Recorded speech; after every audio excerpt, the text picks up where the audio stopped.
Welcome back. Data download time. You probably know by now that Donald Trump is behind Hillary Clinton in the polls. But did you know that the last time a candidate was this far behind at this stage has actually been more than a generation ago? Let's dive in.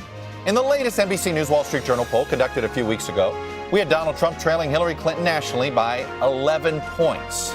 It's actually particularly an unprecedented number. Let me compare. For instance, when Mitt Romney clinched the Republican nomination in April of 2012, he trailed President Obama at that point in time by 6. He ended up losing by 4. Senator John McCain started only 2 points behind Senator Obama in March 2008 when he had become the presumptive nominee. Of course, McCain lost by 7.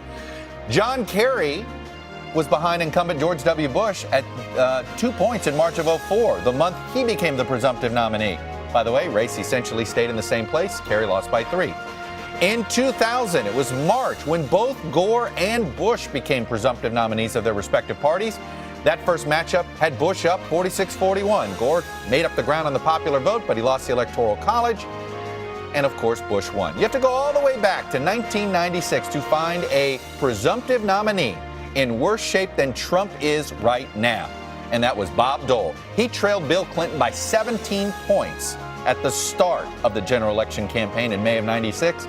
Dole did make up some ground, but he eventually lost in an electoral landslide and then by 8 points. So, what does this all mean? Donald Trump, of course, was never an underdog in the GOP primary. He led in nearly every poll after he entered the race. Many folks just simply thought we should ignore the polls, that the polls were wrong, that they were oversampling Trump voters. Polls were right. Trump won. But those same polls have all had Trump losing to Clinton, and in many cases, losing them badly. Can Trump make up the ground? History, as we just showed you, says no. But then again, he's already defied history once.